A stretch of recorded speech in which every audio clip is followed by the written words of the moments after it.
Alright. We are back. We didn't have any signal anywhere from Cameron to Page. Apparently, Verizon must be the only service out here, but T-Mobile they have nothing, because I was watching my phone, and for most of the way it said emergency calls only, but there were pockets where it said no service. But even on Verizon, I wouldn't have been able to hold a full stream. But yeah,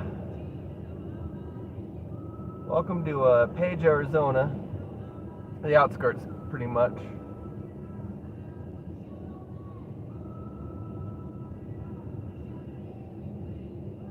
There's Walmart.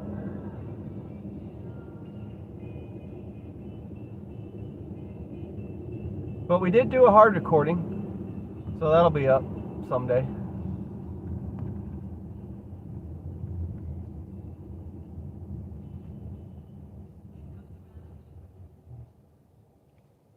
Candy apple red. Beautiful truck. Now what the heck was the point of having that big brick so wide for? That could have been a two-lane roundabout easily. Oh, they built a KFC out here.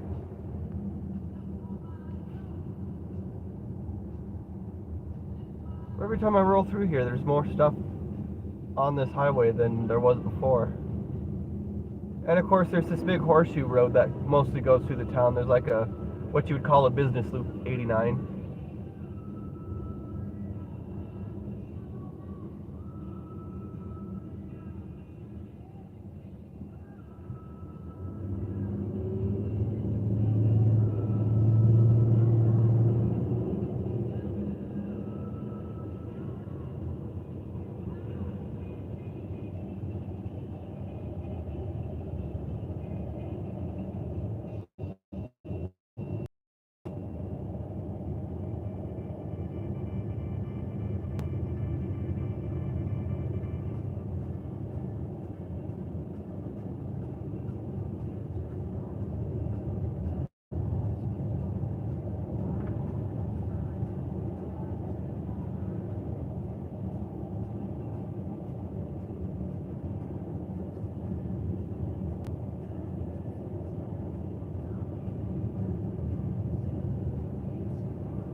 Drop it below 4,000 feet.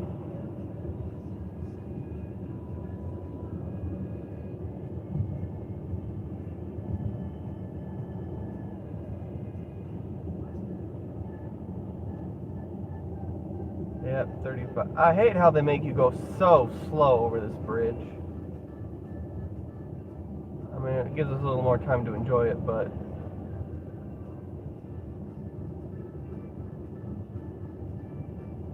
now from here we're pretty much going to be going west, so it's going to be another sunset live stream. Shoot, 25? Judas Priest, why is that reasonable? Like, somebody tell me why it's reasonable that we gotta go over this bridge at 25 miles an hour. Which, plot twist, I'm not.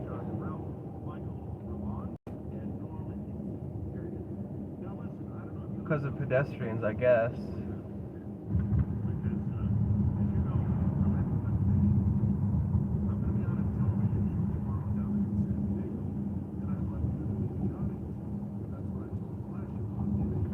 I'm crossing this bridge at 34 miles an hour, and I am not apologizing for it.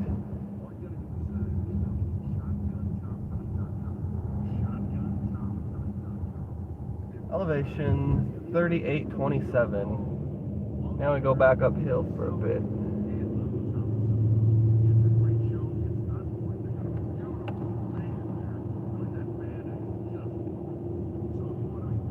Signal went out. Or I mean the camera focus went out. Gosh, I hope we don't have any more streaming glitch. We're coming into Utah, I think about 10 miles or so, and Utah's got good signal. I think the only reason why we didn't have signal back there is because we were going back through Indian Reservation, and I think they just weren't too keen on the cell phone towers getting built out there. Wow, you can see Lake Powell off to the right a little bit.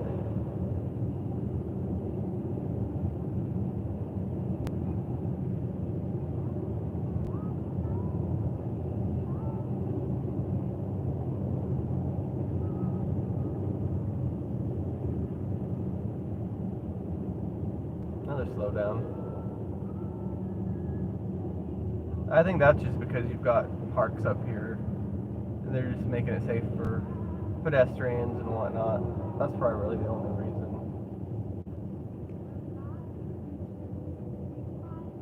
Slow it down a little bit here. There's the highway patrol for the way station.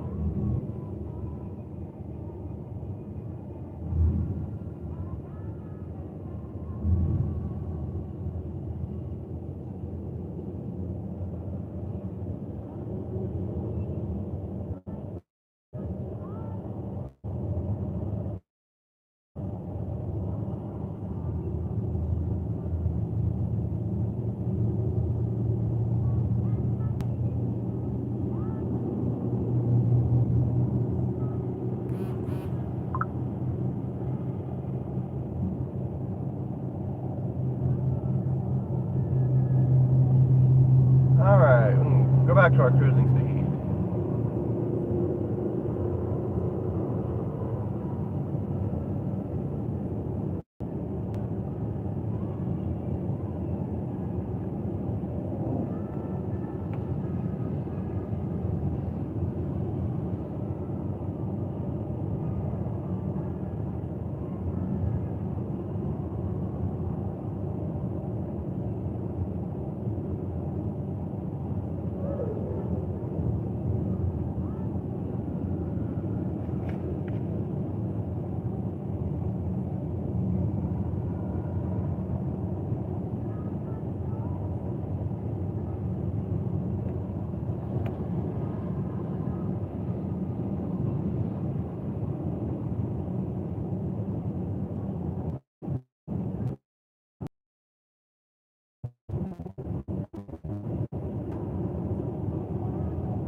more banding Big Rig Steve or AA Trucking or Little Dragon or any of the other truckers that go live, you would understand. The only one that has consistently good signal is Ride Along Gang.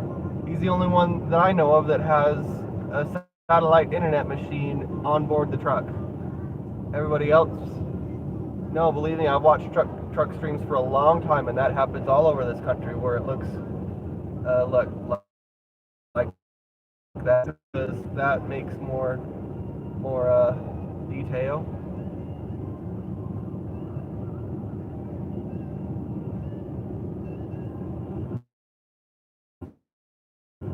Woohoo! I am home! Oh, I'm back into my home state. I remember the last time I was out of Utah for that many days at a stretch. That was longer than my 2021 California trip. Yeah. Gosh, when did I leave? Last Saturday, and now it's Tuesday? So let's see. Saturday, Sunday, Monday, Tuesday, Wednesday, Thursday, Friday, Saturday, Sunday, Monday, Tuesday.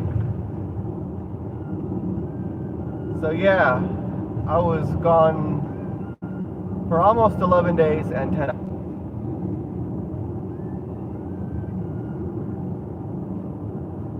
Maybe we won't get bounced around so much because Utah keeps nice roads. They can be a tad rough on the back roads, but not like back there. And of course, I-15 is just pristine.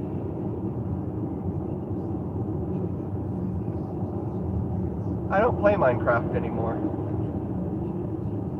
I enjoyed it for a long time, and I still have my worlds and whatnot, but I never did really try to play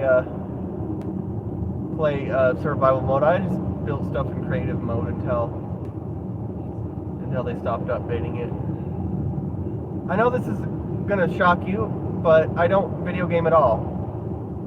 I thought about it, but there are other stuff I like to do on the internet. I have a family that I help and visit with regularly, and I have an almost full-time job. I get about 35 hours a week. So I can't have video games and internet projects and my family and work life. I can only choose out of those three, and I chose internet. So that went the way of a video game. When I was up, but I had to make money,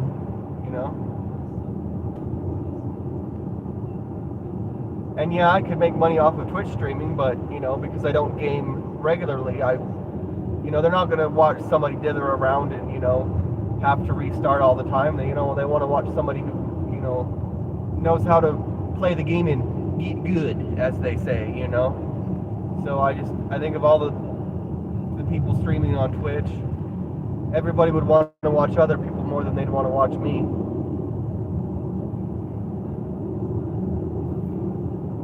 Unless they wanted to watch creative games, like if they... So, yeah. I'm not going to do that. OnlyFans is not for me. I'm not an exhibitionist. I don't do anything interesting that people would want to see anyway.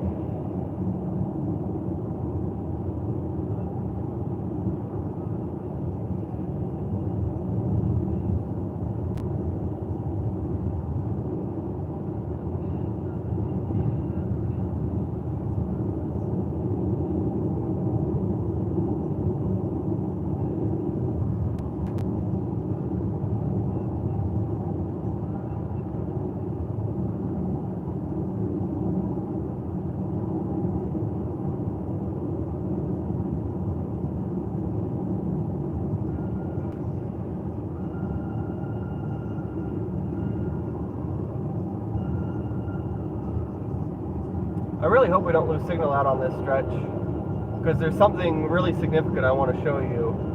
Like, it looks ordinary to everybody else, but to me personally... Oh, favorite ceiling fan. Oh, whoops, 55, let's slow down. Oh, because there's a lot that I can't just pick just one,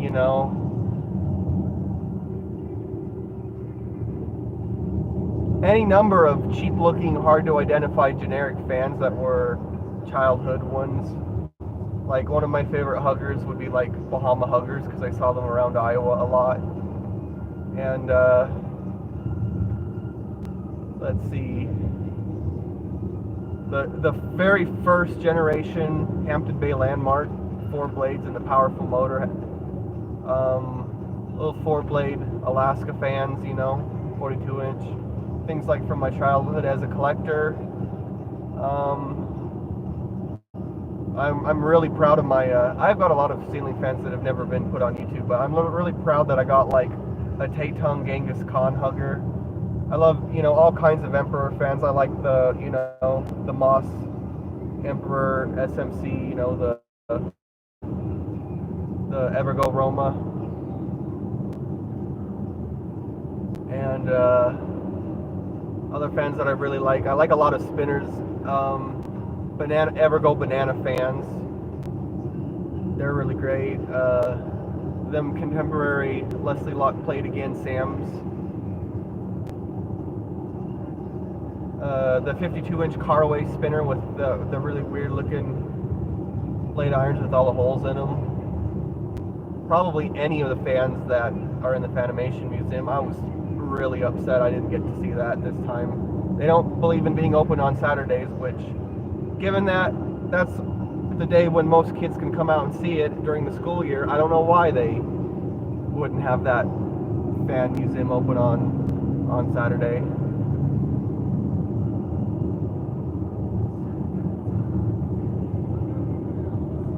Fasco World's Fair.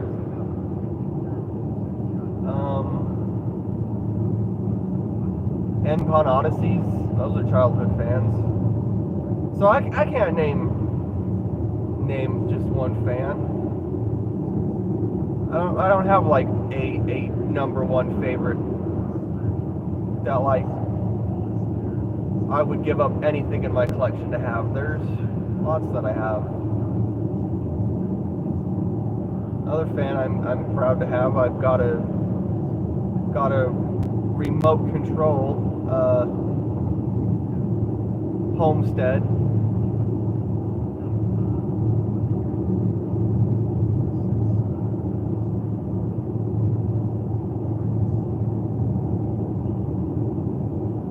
Well, thank you.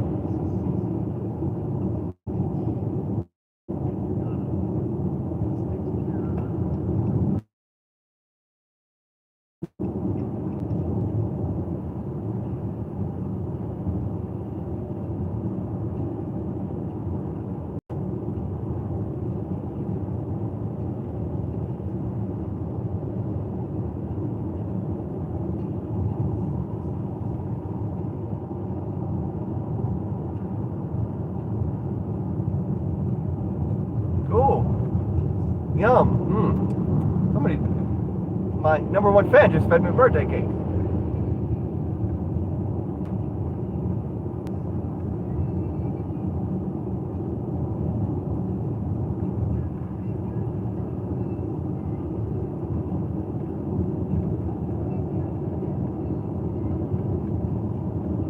Oh, I'll tell you what.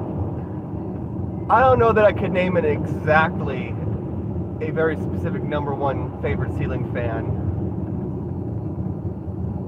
but one that would definitely be on a top 5 would be the American Art series by Energy Reduction Systems. It's basically a really, really early example of a ceiling fan with a lighted motor housing. They were a small company that never got well known. They were like mad rare.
That's a group chat for where I work.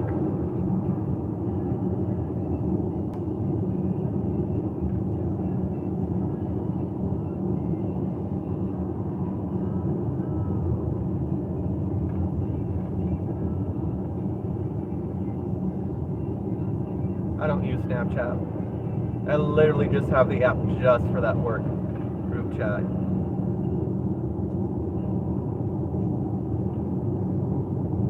You might as well face it, I'm a fuddy-duddy. I'm just an old 29-year-old duffer.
Cottonwood Canyon.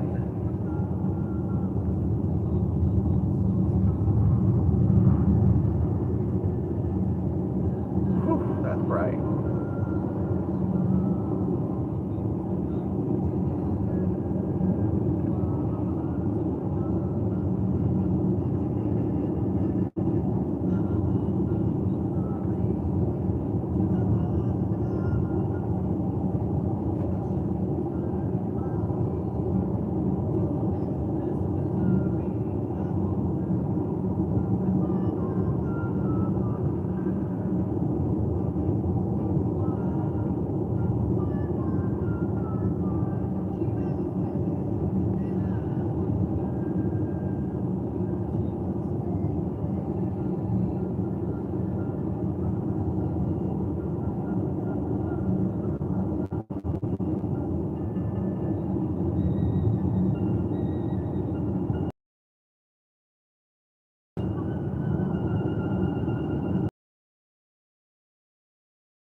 Now, is this the curve?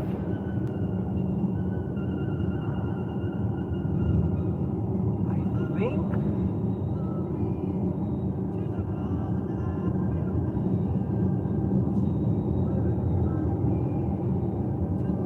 I think that was the curve. If I'm not, yeah. I was on my way to Page, Arizona with my buddy and another friend of his that really turned out not to be good for us being friends with. And we tried, Michael had fallen asleep.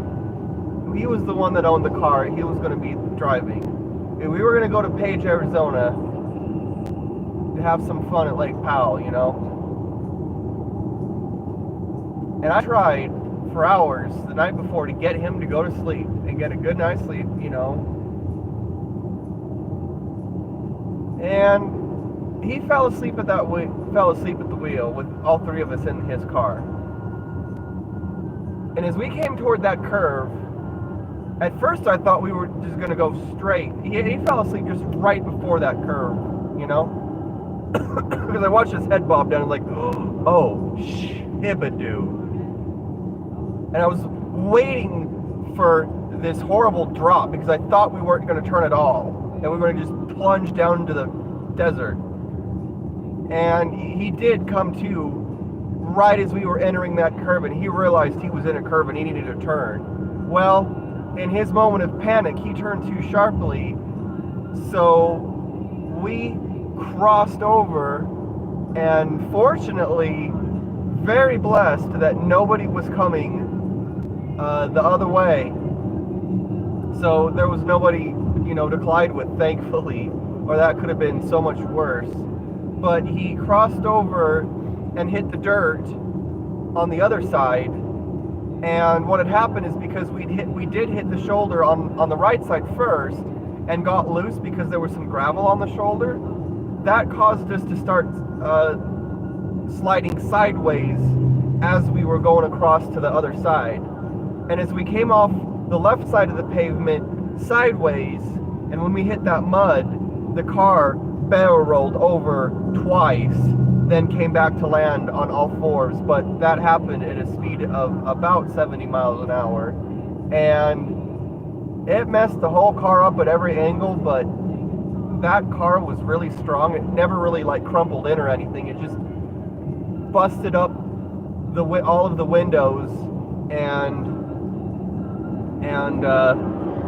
dented the car and broke the headlights and taillights. But thankfully that double barrel roll didn't cause the car to like cave in at all. And me sitting in the back seat in the middle with my seatbelt on, man, I just took it like an egg in a bubble wrap. You know, like that seatbelt locked up around me. I put my hands up and grabbed my shoulders so that it didn't flail around, and I was not hurt. But I did get a few little cuts around my hands, and all of my exposed skin, I did get like a little bit of cuts. And what could have happened but didn't is I could have gotten a pretty good bonk on the head because I had a beverage that was bouncing around, but it didn't hit me. The driver, he had his seatbelt on too, but he got a pretty serious bruise on his left shoulder because he slammed into his door at one point. My buddy was hurt the worst. Like, he was like not like seriously injured, but like he had a minor injury on his spine that took a long time to heal because he was reclining back and he decided to like lay back in the seat without the seatbelt on, and he ended up going up against the roof. I watched him levitate out of his seat and hit the roof and then flop back in his seat, and all of that motion caused him to really strain one of his spinal discs, and it took a long time for that to stop hurting. But if he's not careful, he can like flare it because it'll always be a little bit more sensitive. Like, it's a little bit damaged now, so that's gonna, you know, impact him for the rest of his life. But yeah, That was that barrel roll. Just because I was in a car with somebody who didn't take care of himself the night before, and kind of unfortunate, but all.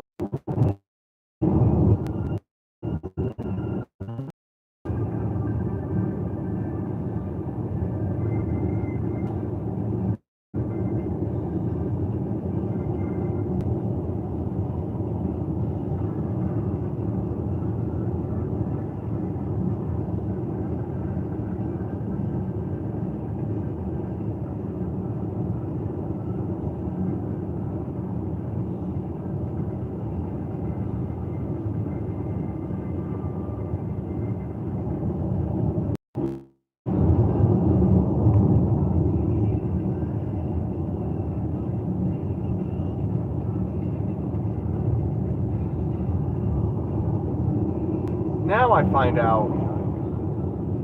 Are you kidding me? You mean the secret's been right under my nose this whole time?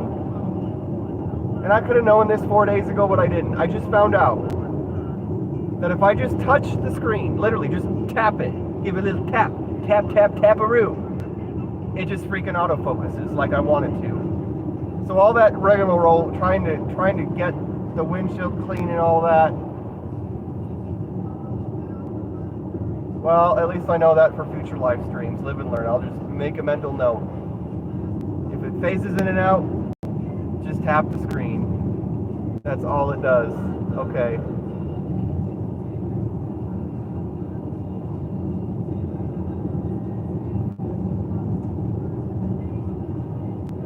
But actually, that's pretty cool that...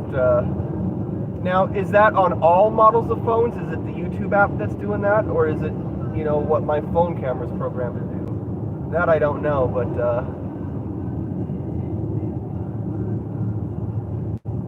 well, anyway, as we finish the live stream, at least we won't have to worry about that anymore. Unfortunately, I think it'll be pretty dark by the time we roll into St. George, because we're only halfway from Page to Kanab. So it'll be dark by the time we roll into Colorado City, unfortunately.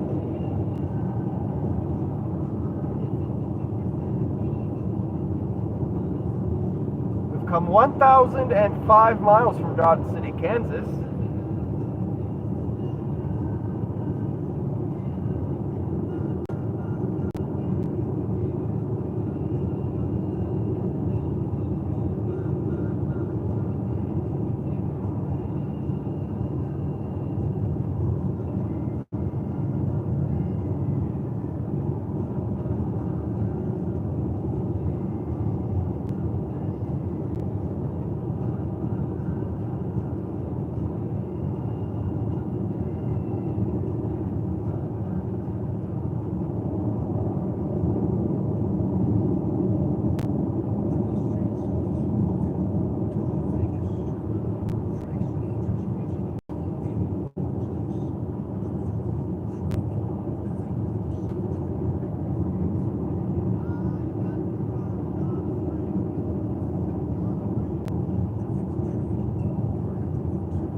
Ouch.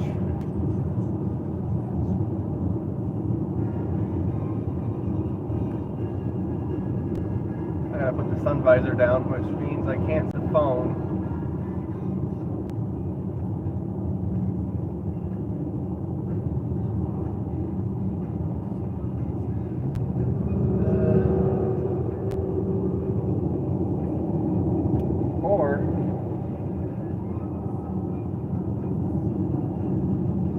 Oh, cool. Now I got my phone being the sun visor. It's a brand spanking new Dodge Charger. Oh, and any hobbies besides fans? Well, sometimes I watch truck drivers drive across America, see roads I've never seen.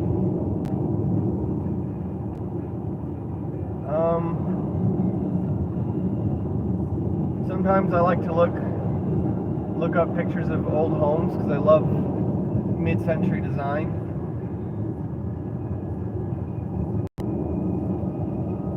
A lot of times I'm just looking for, fun videos, sciencey videos, or, things I can learn about food. I definitely waste a lot of hours going through my YouTube feed. Sometimes I read, to try to better myself and make myself a better person. I want a girlfriend, so sometimes I read books related to that. Far too many men do not care if they're a lousy, boyfriend, poor partner, not treat them right. I don't want to be like that. The whole point of being somebody's partner is so that you can mutually make each other's lives better. She ain't gonna make your life better unless you're making her life better. But also it takes a long time to tell, whether, she's got a good heart, whether she's going to want to make your life better in exchange or just leech off of you. So you got to kind of know some things about psychology to figure out, are they going to give and take fairly equally, or do they just want to take? Because, yeah, even a good man who would be right for a lot of people can still, fall victim to a woman that doesn't have good intent. But I'm blessed to know a few that are some pretty good women. But I'm just not really romantically attracted to anybody except for one. She, however, she had a pretty bad heartbreak. She really thought she had the guy, and for some reason they broke up very unexpectedly, and that hurt her a lot. So I can't really, chase her right now. She's just not fit to be chased. If I chase her now, I'll never have her. If I wait a while and give her some space, maybe someday I can earn her. I don't know. It's not gonna lie, the odds are not in my favor. But when the time is right, I'll play the game right. I'll play it as best as I can, so that if I do lose, I know that I lost with honor, that it wasn't meant to be, and I take the loss like a gentleman and look around and see who else might come along that I fall in love with.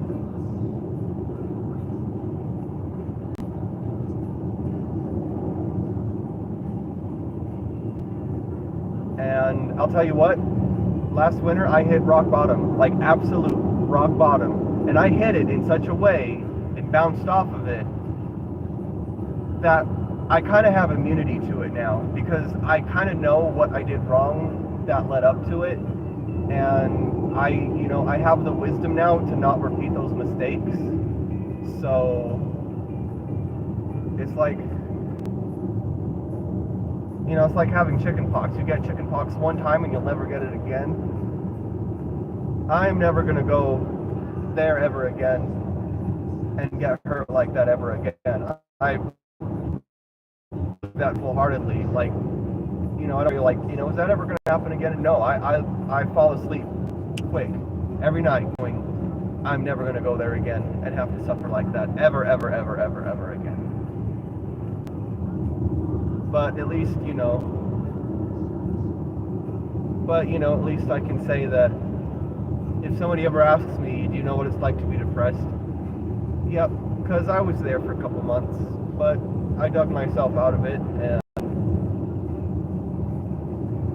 I don't wish that I had never gone through that, because I think that now I know things that I would have never learned if I'd not gone through that. I think I made that an S-tier example of what does not kill you will make you stronger. It made me, passion for other people. It made me understand, what some people go through, even though now I can't understand that intimately, because everybody's suffering is different. No two people in life will ever really suffer in the same way, in the same severity, by the same triggers. So we can't we can't pretend that we fully understand one another, but we can come to come to like a partial understanding of that general territory. But like I learned a lot about human psychology, and I'm glad I know what I know now. And maybe if I hadn't gone through what I did, I wouldn't know that. So I think it was a short-term loss that very slowly is blooming long-term benefits in my life. Actually, if those things hadn't happened, I would not know who the woman I love now is. So I'm grateful for that. And if I do have to say goodbye to her someday, because if we just aren't going to be compatible, it's something that I prepared for, and it won't be like being stung by a bullet ant, It'll be like kind of getting bit by your, common variety garden ant,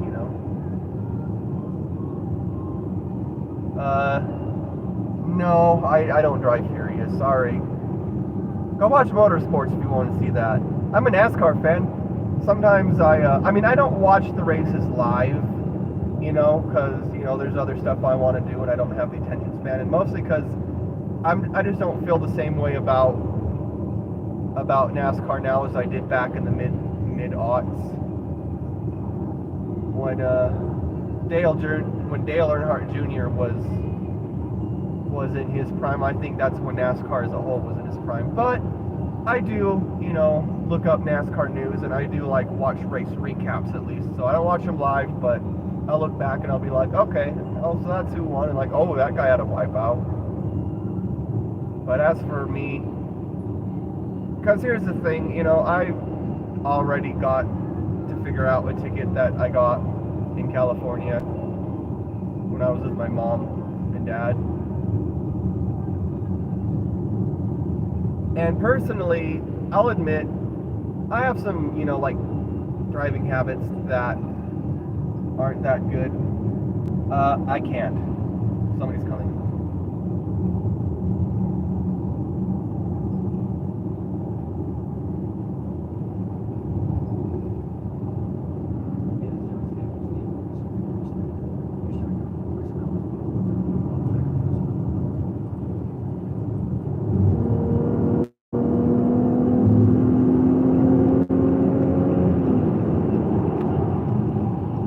Okay, that's 85 miles an hour. That is as fast as I'm going. And now I'm going back to a normal speed now.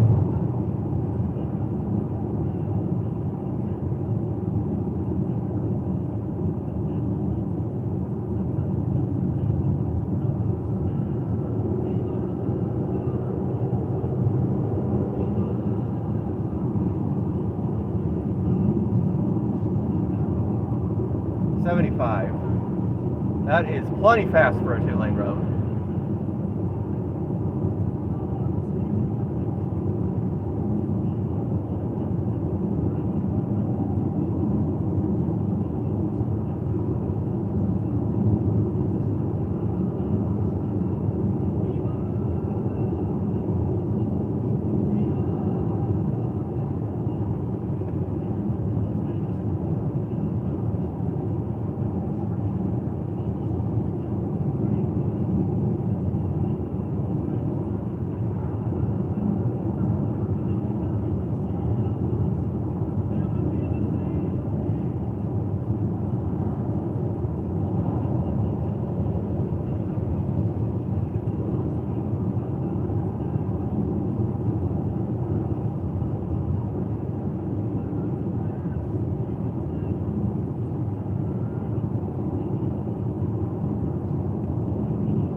Elevation 5,690 feet.